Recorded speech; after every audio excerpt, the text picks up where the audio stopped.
Hallelujah. യേശുവേ സ്തോത്രം, യേശുവേ നന്ദി. ഹോസിയ പ്രവചനത്തിൽ 3-ാം അധ്യായത്തിൽ 5-ാം തിരുലിഖിതം, അവർ ഭയഭക്തികളോടെ തങ്ങളുടെ ദൈവമായ കർത്താവിങ്കലേക്ക് തിരിച്ചു വരും. അവിടുത്തെ കൃപയ്ക്ക് അവർ പാത്രമാകും. ഹല്ലേലൂയ.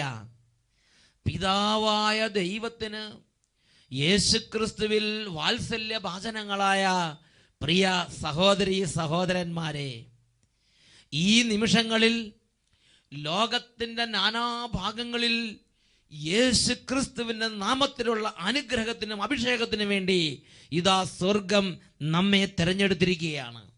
വചനം കേട്ടുകൊണ്ടിരിക്കുമ്പോൾ തന്നെ സ്വർഗത്തിൻ്റെ ഉന്നതമായ ഇടപെടലുകൾ ജീവിതങ്ങളിലേക്ക്, കുടുംബങ്ങളിലേക്ക് സംഭവിക്കും. ഇതൊരു യാഥാർത്ഥ്യമാണ്.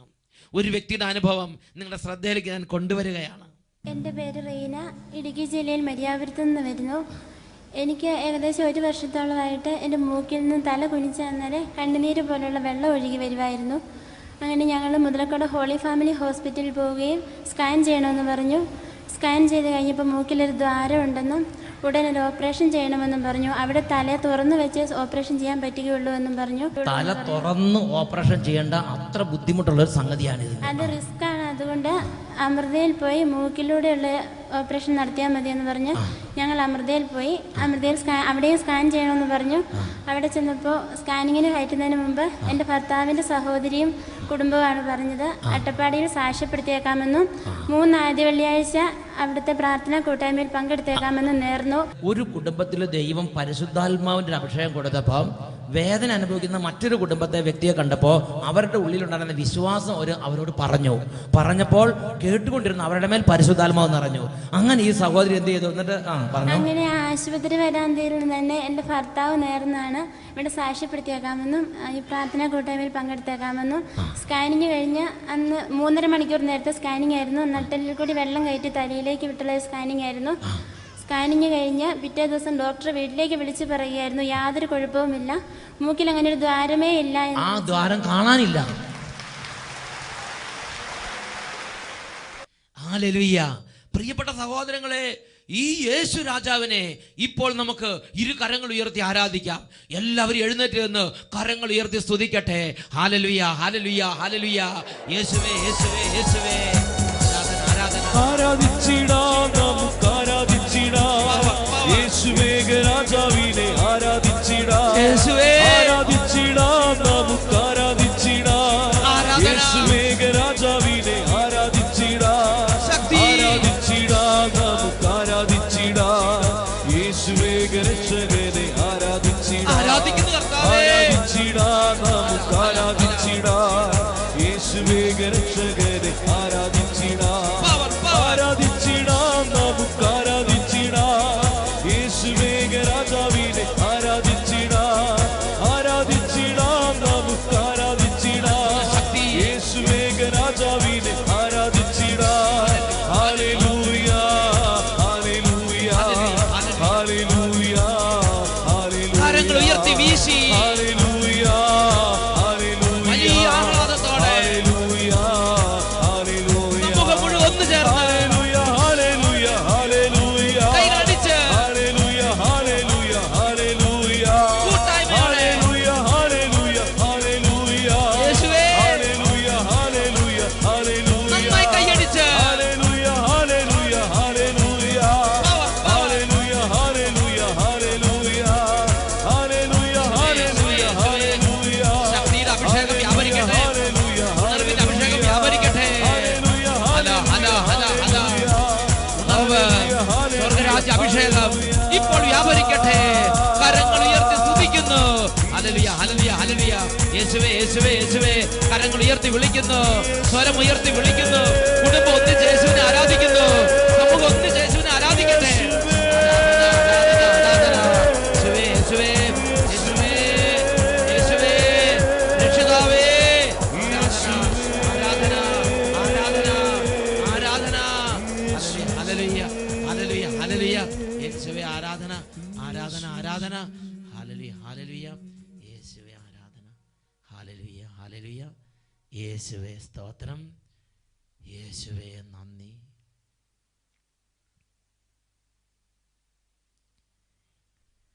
ഹല്ലേലൂയ.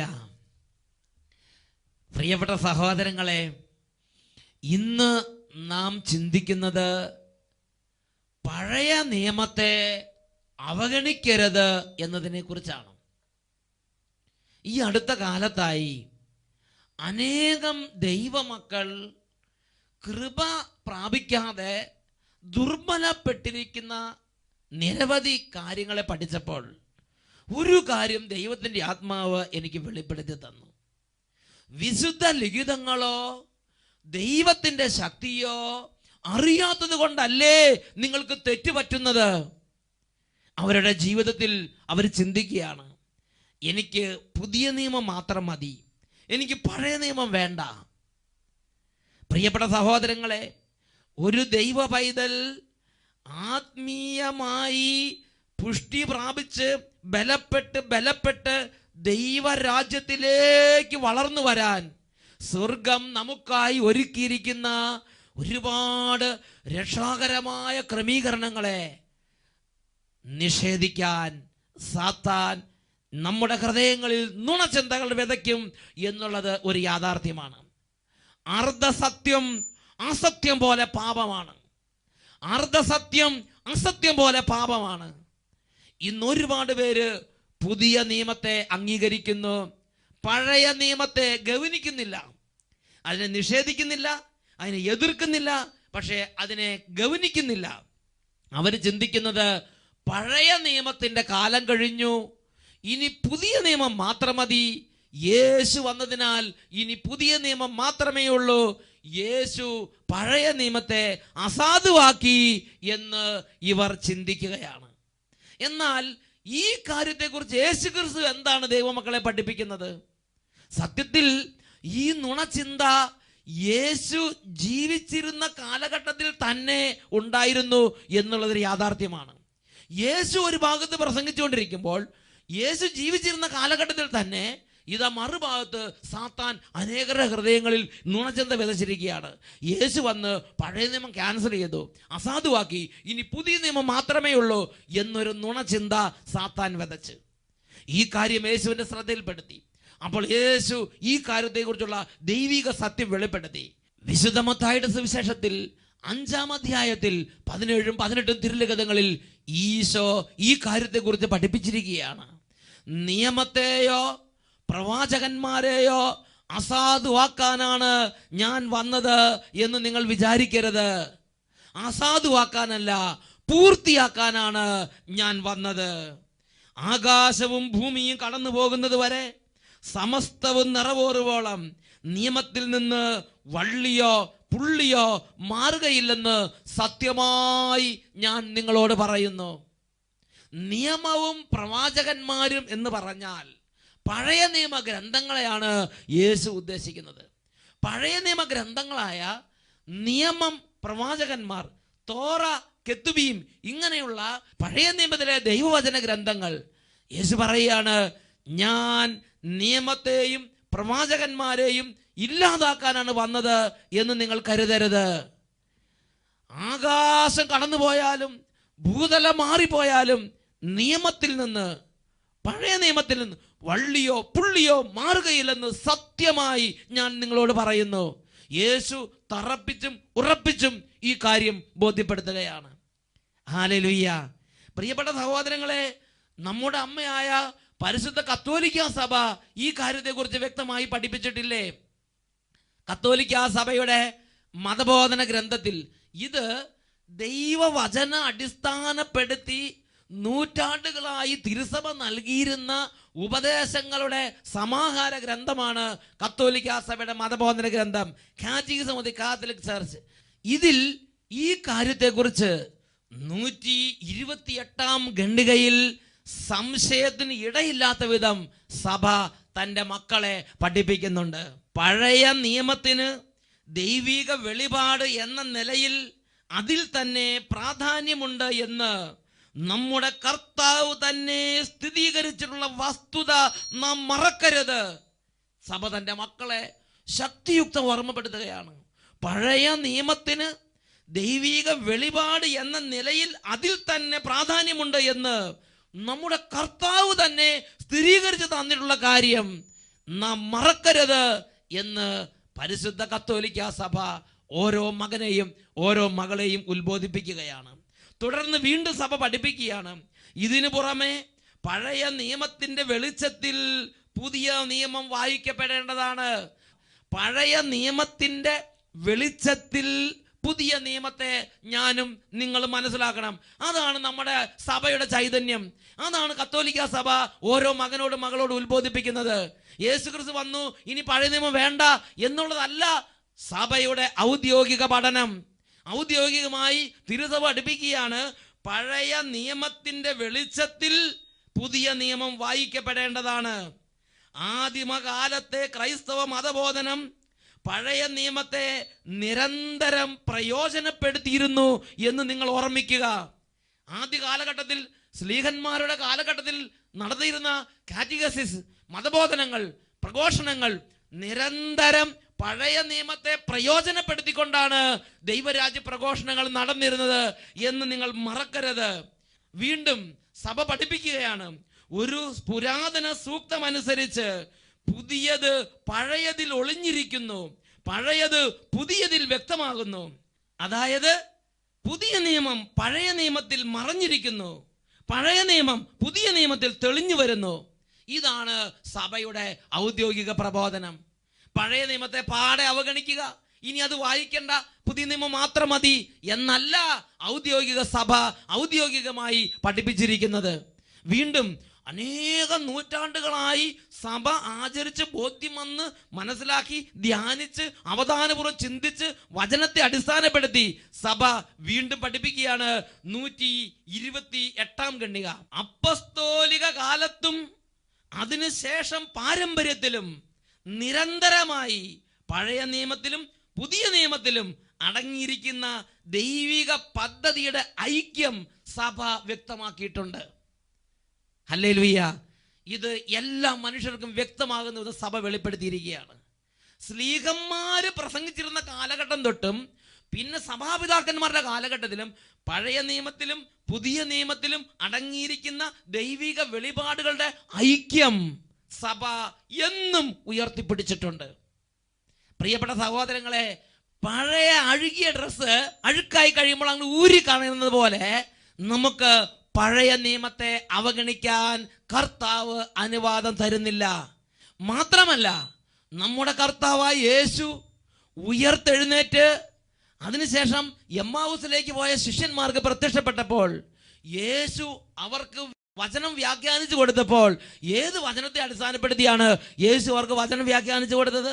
വിശുദ്ധ ലൂക്കായുടെ സുവിശേഷത്തിൽ 24-ാം അധ്യായത്തിൽ 27-ാം തിരുലിഖിതം, മോശ തുടങ്ങി എല്ലാ പ്രവാചകന്മാരും വിശുദ്ധ ലിഖിതങ്ങളിൽ തന്നെ പറ്റി എഴുതിയിരുന്നവയെല്ലാം അവൻ അവർക്ക് വ്യാഖ്യാനിച്ചു കൊടുത്തു. മോശ തുടങ്ങി എല്ലാ പ്രവചന ഗ്രന്ഥങ്ങളിലും പ്രഖ്യാപിക്കപ്പെട്ടിരുന്ന സെലക്റ്റഡ് പാസേജ് എടുത്തിട്ട് ഈശോ അവർക്ക് വ്യാഖ്യാനിച്ചു കൊടുത്ത്.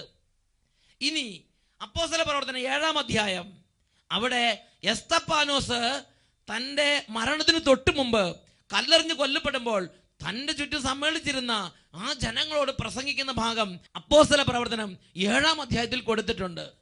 പഴയ നിയമത്തിൽ അബ്രാഹം തുടങ്ങി ഇങ്ങോട്ട് ഇതാ യേശു വരെയുള്ള എല്ലാ സംഭവങ്ങളെയും പിൻ പോയിന്റ് ചെയ്ത് എസ്തപ്പാനോസ് അക്കമിട്ട് പ്രഖ്യാപിച്ച് പ്രസംഗിക്കുന്ന പ്രസംഗമാണ് അപ്പോസ്തല പ്രവർത്തനം 7-ാം അധ്യായം. എസ്തപ്പാനോസ് പ്രസംഗിച്ചത് എവിടെ നിന്നായിരുന്നു?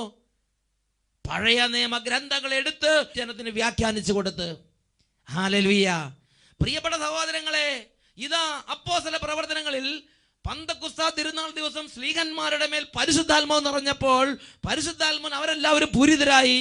ഇതാ മറ്റ് 11 പേരോട് പത്രോസ്ലീഹ എഴുന്നേറ്റ് നിന്നു.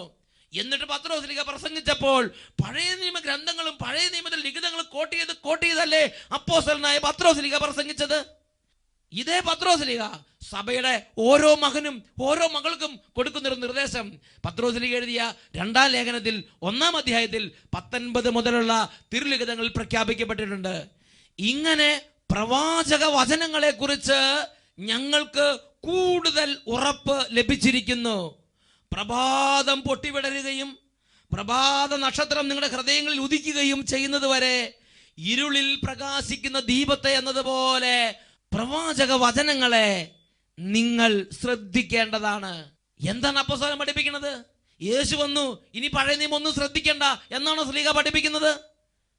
2 പത്രോസ് 1-ാം അധ്യായം 19-ാം തിരുവചനത്തിൽ പഠിപ്പിക്കുകയാണ്, ഇരുളിൽ പ്രകാശിക്കുന്ന ദീപത്തെ എന്നതുപോലെ ഹൃദയത്തിൽ പ്രഭാത നക്ഷത്രം പൊട്ടി വീഴുന്നത് വരെ നിങ്ങൾ പ്രവാചക ലിഖിതങ്ങളെ ശ്രദ്ധിക്കണം, പഠിക്കണം.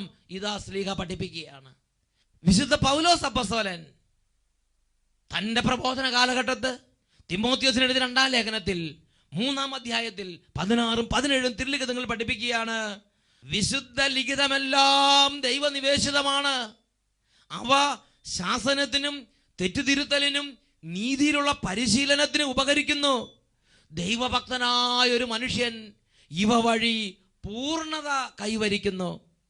ദൈവഭക്തനായ ഒരു മനുഷ്യന് പൂർണ്ണതയ്ക്ക് വേണ്ടി ദൈവത്തിന്റെ ആത്മാവ് ക്രമീകരിച്ചിരിക്കുന്നതാണ് പഴയ നിയമവും പുതിയ നിയമവും. രണ്ടും സെപ്പറേറ്റ് യൂണിറ്റുകളല്ല. രണ്ടിലും അടങ്ങിയിരിക്കുന്ന ദൈവിക വെളിപാടുകൾ പരസ്പരം ഐക്യം പുലർത്തുന്നു. ഇതിനെക്കുറിച്ച് ബെനഡിക്റ്റ് 16-ാമൻ മാർപ്പാപ്പ യുവജനങ്ങൾക്കുള്ള മതബോധന ഗ്രന്ഥത്തിൽ വ്യക്തമായി പഠിപ്പിക്കുന്നുണ്ട്. 17-ാം ഖണ്ഡികയിൽ മാർപ്പാപ്പ ഈ കാര്യത്തെക്കുറിച്ച് എല്ലാ രാജ്യങ്ങളിലും ഭൂഖണ്ഡങ്ങളുള്ള യുവജനങ്ങളോട് പഠിപ്പിക്കുകയാണ്. പഴയ നിയമത്തെ കൂടാതെ യേശുവിനെ മനസ്സിലാക്കാൻ നമുക്ക് കഴിയുകയില്ല. പഴയ നിയമത്തെ കൂടാതെ യേശുവിനെ മനസ്സിലാക്കാൻ നമുക്ക് കഴിയുകയില്ല.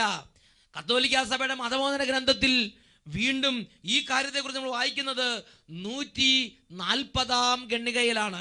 140-ാം ഖണ്ഡികയിൽ നാം വായിക്കുകയാണ്, പഴയ നിയമത്തിൻ്റെയും പുതിയ നിയമത്തിൻ്റെയും ഐക്യത്തിന് നിദാനം ദൈവിക പദ്ധതിയുടെയും ദൈവിക വെളിപാടിൻ്റെയും ഐക്യമാണ്.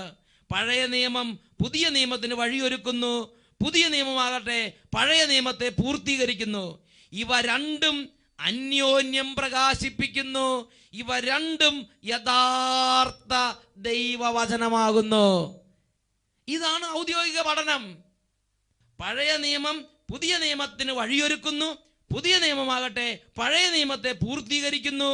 ഇവ രണ്ടും അന്യോന്യം പ്രകാശിപ്പിക്കുന്നു. യഥാർത്ഥ ദൈവവചനങ്ങളാണ് ഇവർ രണ്ടും. പ്രിയപ്പെട്ട സഹോദരങ്ങളെ, വേറെ വാക്കി പറഞ്ഞാൽ പുതിയ നിയമത്തിലെ പല കാര്യങ്ങളുടെയും വെളിച്ചം യഥാർത്ഥമായി നമുക്ക് ലഭിക്കാൻ പഴയ നിയമത്തിൽ നാം പഠിക്കണം. പഴയ നിയമത്തിലെ പല കാര്യങ്ങളുടെയും പൂർണ്ണത മനസ്സിലാക്കാൻ പുതിയ നിയമവും നാം പഠിക്കണം. വിശുദ്ധ ലിഖിതം വീണ്ടും പഠിപ്പിക്കുകയാണ്. യെശയ്യാ പ്രവചനത്തിൽ 34-ാം അധ്യായം 16-ാം തിരുലിഖിതം, കർത്താവിന്റെ ഗ്രന്ഥത്തിൽ കണ്ടുപിടിച്ച് വായിക്കുക, ഇവയിലൊന്നും കാണാതിരിക്കുകയില്ല, ഒന്നിനും ഇണയില്ലാതിരിക്കുകയില്ല. പ്രിയപ്പെട്ട സഹോദരങ്ങളെ, ഇണവചനങ്ങളുണ്ട്. ഇണവചനങ്ങൾ പുതിയ നിയമത്തിലെ പല വചനങ്ങൾക്കുള്ള ഇണവചനങ്ങൾ പഴയ നിയമത്തിലാണ്. പഴയ നിയമത്തിലെ പല വചനങ്ങളോ ഇണവചനങ്ങൾ പുതിയ നിയമത്തിലാണ്. ഇത് കർത്താവിന്റെ അധരങ്ങൾ കൽപ്പിച്ചു, കർത്താവിന്റെ ആത്മാവ് ഇവയെ ഒരുമിച്ച് കൂട്ടുന്നു. Praise the Lord. പ്രിയപ്പെട്ട സഹോദരങ്ങളെ, എഴുതപ്പെട്ട വിശുദ്ധ ലിഖിതങ്ങളിലും സഭയുടെ ഔദ്യോഗിക പ്രബോധനങ്ങളിലും പഴയ നിയമവും പുതിയ നിയമവും തമ്മിലുള്ള ഗാഢമായ ഈ ബന്ധത്തെ അടിവരയിട്ട് ഉറപ്പിച്ച് പറയുമ്പോൾ, പഴയ നിയമവും പുതിയ നിയമവും ഒരുപോലെ ശ്രദ്ധിക്കണമെന്ന് ദൈവത്തിന്റെ ആത്മാവ് ആവശ്യപ്പെടുമ്പോൾ, പഴയ നിയമത്തെ അവഗണിക്കണമെന്ന് എന്റെയും നിങ്ങളുടെ ഉള്ളിൽ പ്രേരണ നൽകുന്ന ആത്മാവ് ഏത് ആത്മാവാണെന്ന് ഞാനും നിങ്ങളും തിരിച്ചറിയണം. എഴുന്നേറ്റ് നിൽക്കാം. ഈ നിമിഷങ്ങളിൽ നമുക്ക് പ്രാർത്ഥിക്കാം. ദൈവമേ, അനേകം ദൈവമക്കൾക്ക് ദൈവിക വെളിപാടിന്റെ പൂർണ്ണതയിലേക്ക് നടക്കാൻ തടസ്സമായി സാത്താൻ ഹൃദയങ്ങളിലേക്ക് വിതച്ചിരിക്കുന്ന എല്ലാ നുണചിന്തകളെയും, പ്രത്യേകിച്ച് വിശുദ്ധ ലിഖിതങ്ങൾക്കെതിരായ എല്ലാ വാദഗതികളെയും നിഹനിക്കാൻ ഇപ്പോൾ പരിശുദ്ധാത്മാവിന്റെ അത്ഭുത ശക്തി അയക്കണമേ. 2 കരങ്ങൾ ഉയർത്തി ഉറക്കെ സ്തുതിക്കട്ടെ. ഹല്ലേലൂയ, ഹല്ലേലൂയ. പരിശുദ്ധാത്മാവേ, അഗ്നി അഭിഷേകമേ, ഹൃദയങ്ങളിലേക്ക് ഇപ്പോൾ കത്തി പടരണമേ. സത്യരൂപിയാം നിത്യദൈവമേ, കത്തിപ്പടരണമിവിടെ. സത്യരൂപിയാം നിത്യദൈവമേ, കത്തിപ്പടരണമിവിടെ. സത്യരൂപിയാം നിത്യദൈവമേ,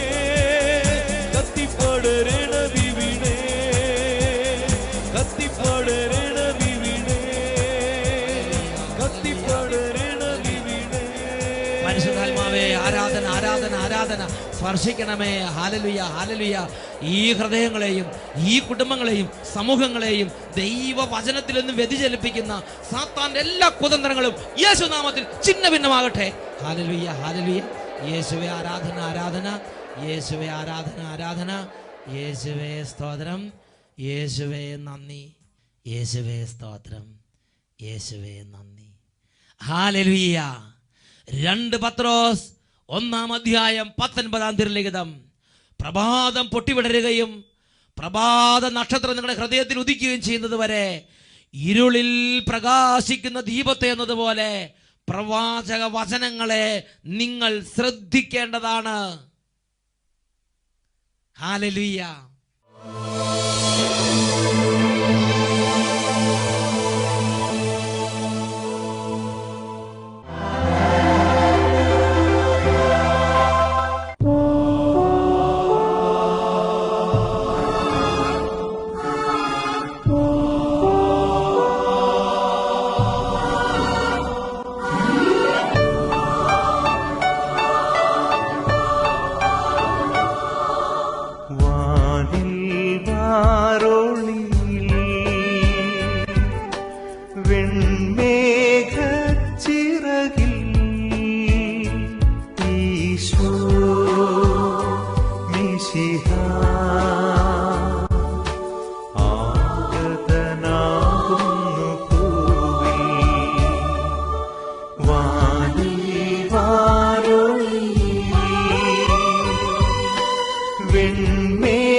നിമിഷങ്ങളിൽ ജീവിക്കുന്ന ദൈവമായ കർത്താവിന്റെ മുമ്പിൽ 2 കരങ്ങൾ ഉയർത്തി ഒരു കൊച്ചു കുഞ്ഞിനെ പോലെ എളിമപ്പെട്ട്, യേശുവേ അവിടുത്തെ പരിശുദ്ധ രക്തം കൊണ്ട് എന്നെ കഴുകണമേ, കരങ്ങൾ ഉയർത്തി നിലവിളിച്ച് നമുക്ക് പ്രാർത്ഥിക്കാം. ഇത് അത്ഭുതങ്ങളുടെയും സൗഖ്യത്തിന്റെയും നിമിഷമാണ്. രോഗമുള്ളവർ രോഗമുള്ള മേഖലകളിലേക്ക് കൈകൾ വെച്ചപ്പോൾ പ്രാർത്ഥിക്കട്ടെ. കഠിന പാപങ്ങളുള്ളവർ എളിമപ്പെട്ട് അനുദപിച്ച് എൻ്റെ യേശുവേ പരിശുദ്ധ രക്തം കൊണ്ട് എന്നെ കഴുകണമേ പ്രാർത്ഥിക്കുക. രോഗികൾ യേശുവിന്റെ രക്തത്താൽ സൗഖ്യത്തിന് വേണ്ടി ആഗ്രഹിക്കട്ടെ. ഉറക്കെ സ്തുതിക്കുന്നു. ഹല്ലേലൂയ, ഹല്ലേലൂയ. യേശുവേ അവിടുത്തെ പരിശുദ്ധ രക്തത്താൽ എന്നെ കഴുകണമേ കർത്താവേ. ഉറക്കെ വിളിക്കുന്നു, യേശുവേ, യേശുവേ,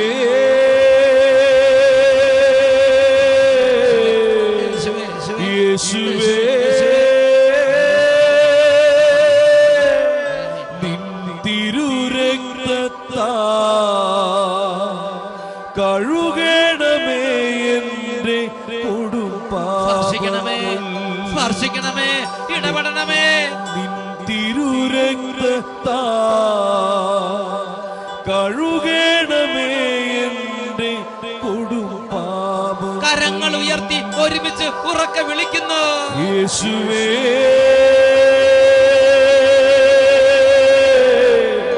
യേശുവേ, യേശുവേ, നിൻ തിരുരക്തത്താൽ കഴുകണമേ എൻ്റെ കൊടുപ്പാപം. ഓരോ മകനെയും ഓരോ മകളെയും സ്പർശിക്കണമേ. തിരുരക്തത്താൽ കഴുകണമേ എൻ്റെ കൊടുപ്പാപങ്ങൾ. കഴുകണമേ എൻ്റെ കൊടുപ്പാപങ്ങൾ.